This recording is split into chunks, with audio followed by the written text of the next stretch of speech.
con mucho al licenciado Santiago Krill Miranda, candidato del PAN a la Asamblea Constituyente de la Ciudad de México.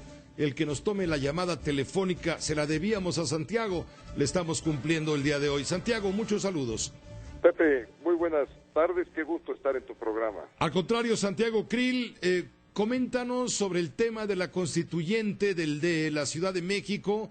Ayer anunciaban que se va a recontar el 62% de los votos porque el resultado fue magro y hubo mucha confusión con el diseño de las boletas, entre otras cosas. Mira, efectivamente, yo creo que tiene que revisarse bien todo lo que es el conteo que se hizo en primer lugar en las casillas y después en los comités distritales, y sacar adelante, pues, con plena transparencia, ya los números una vez hechas las correcciones de ese conteo. Pero de cualquier manera, mira, lo que sí nos da para contarse es la baja participación, una participación muy escasa de un proceso que debió haber requerido mucho más tiempo. Estamos hablando de la construcción de la primera Constitución de la Ciudad de México, que hubiera requerido, pues, quizá 1 o 2 años de discusión en los distintos espacios de la ciudad, en los diferentes temas. Esto no ocurrió, entonces la gente no estaba totalmente informada, en primer lugar, de la importancia de la Constitución, en segundo, de que tenían que ir a votar el 5 de junio. Sí, hizo un esfuerzo, pero un esfuerzo tardío y un esfuerzo ciertamente no suficiente. Entonces, lo que yo quisiera proponer es que una vez que la Constitución esté hecha, a finales de enero, podamos ponerla a referéndum, es decir, a consulta, y que ahí se abra un tiempo razonable, suficientemente largo, para que la gente se involucre y sepa lo que finalmente deberá de aprobarse en un referéndum, una especie de consulta amplia pero votada. Esto obviamente en este momento no se puede porque la reforma constitucional establece fechas y procedimientos, pero yo creo que una de las cuestiones es ver si procede una reforma para llevar a cabo esto, dada la bajísima participación que sin duda le resta legitimidad al proceso y a la integración de la Asamblea Constituyente. ¿Qué tan necesaria es una constitución para la Ciudad de México? Es lo que muchos nos hemos preguntado. Incluso analistas serios en todo esto han ido más lejos y diciendo es un tema inútil, es un tema que no va a beneficiar a la ciudad, porque ¿qué va a cambiar en la ciudad con constitución o sin constitución? ¿Qué es la Ciudad de México? No es un estado, pero tampoco sigue siendo el Distrito Federal. Entonces, ¿ahora es una entidad o es un ente?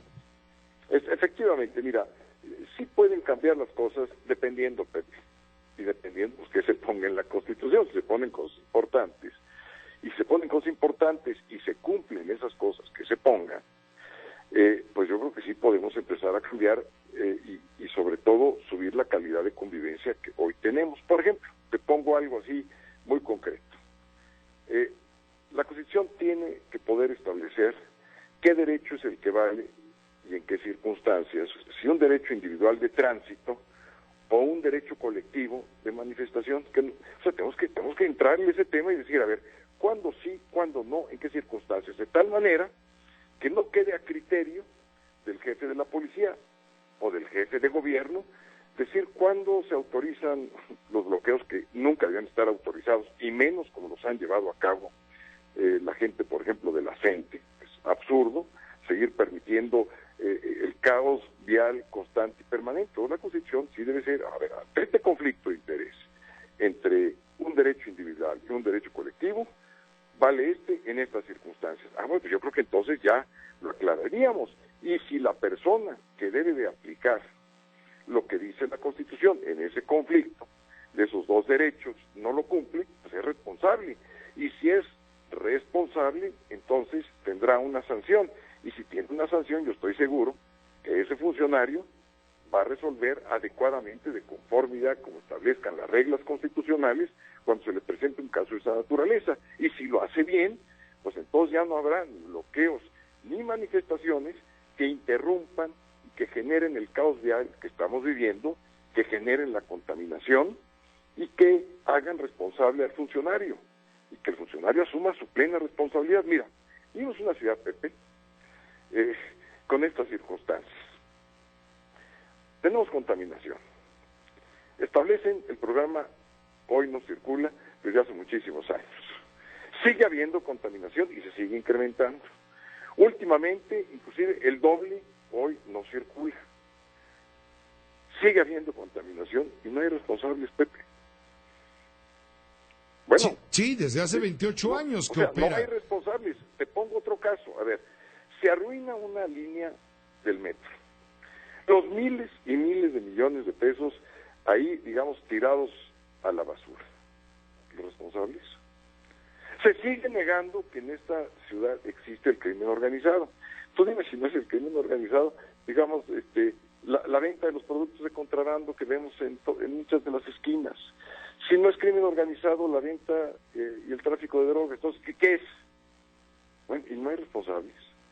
O sea, de verdad, no hay...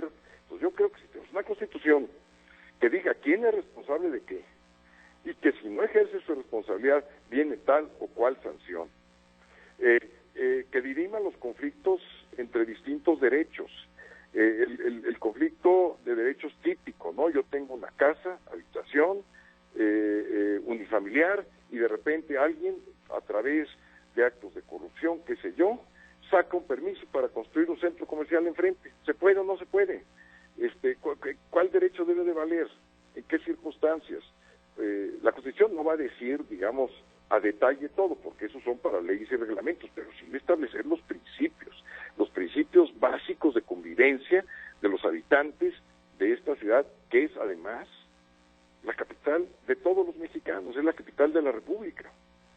Santiago, nos queda claro entonces el trasfondo de lo que mueve a ustedes, los participantes en esta elección, y que van a ocupar un espacio, un lugar en esta asamblea. Pero mira, en esta asamblea constituyente, pero me llama la atención, por ejemplo, la sobrerepresentación del PRI, un partido que está alojado en los confines de la voluntad democrática, me refiero en cuanto a votaciones, está desalojado, está arrinconado, y sin embargo tiene una sobrerepresentación en la Asamblea Constituyente. Es decir, los ciudadanos olemos plan con maña. Mira, yo creo que huelen bien, o sea, digo, su intuición es correcta, tal cual. ¿Y por qué es correcta? Mira, por lógica, no me voy a meter, digamos, a la parte de la discusión constitucional profunda, pero a la parte muy sencillita. Se estableció la regla de que el presidente podía nombrar sus 6 representantes, el jefe de gobierno otros 6, y el resto, para cumplir el 40%, las cámaras. ¿Cuándo se ha visto que una constitución sea integrada por personas nombradas por poderes constituidos? Claro que el presidente de la República es un poder constituido, el jefe de gobierno es un poder constituido. Entonces, un poder constituido va a generar un poder constituyente, no, eso no es la lógica, eso no tiene lógica ni aquí ni en China, y además, que un constituyente va a ser designado cuando debe representar el constituyente a la soberanía, al pueblo de manera directa. Yo creo que la primera discusión que digamos de haber tenido, que no se tuvo, es el papel de los partidos políticos para que inclusive determinar si debían o no participar como instrumentos de la representación nacional en un proceso constituyente de esta naturaleza. Tiene que ser, digamos, el pueblo originario a través de sus distintos canales. Yo no digo que hubiéramos llegado quizá a una conclusión de quitar los partidos, no, porque además yo soy miembro de uno de los partidos, pero sí creo que no hubo esas discusiones a profundidad. Y lo que sí digo es que no hubo el tiempo, y lo que sí digo que también se vio mucho en el calendario electoral. ¿Por qué no hubiéramos pasado este proceso para después del 18? ¿Qué necesidad, digamos, de darle el contenido electoral? A ver, dime, ¿cómo vamos a actuar dentro de esa Asamblea Constituyente con los procesos electorales enfrente?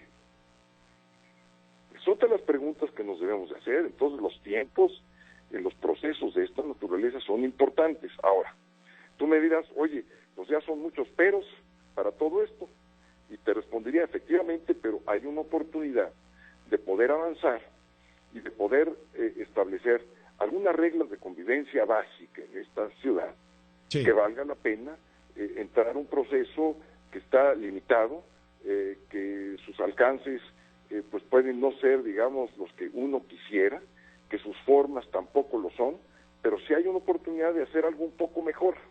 Entonces, como lo que nos sucedió.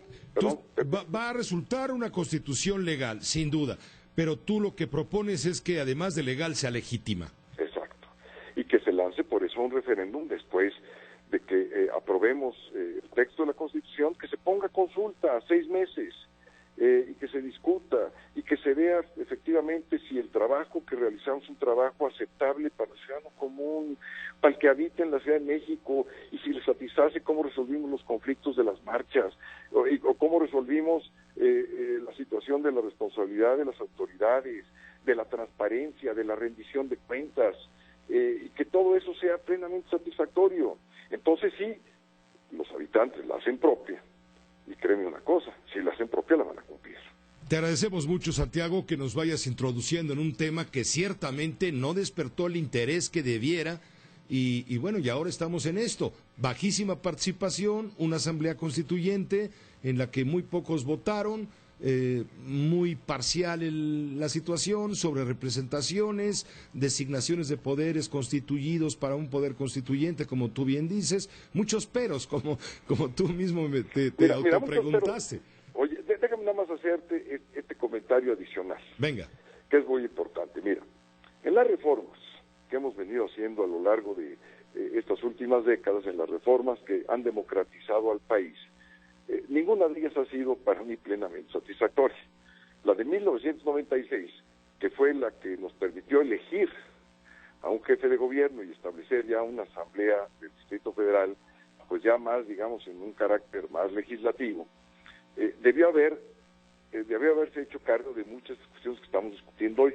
No se hizo, pero sin duda fue un avance el que pudiéramos elegir al jefe de gobierno, a los delegados y a tener una asamblea, digamos, con facultades.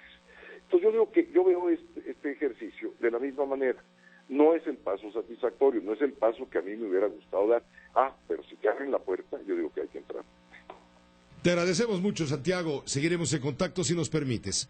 Muchas gracias, y muchas gracias por la oportunidad. Al contrario, buenas tardes. El licenciado Santiago Krill Miranda, él es candidato del PAN a la Asamblea Constituyente de la Ciudad de México.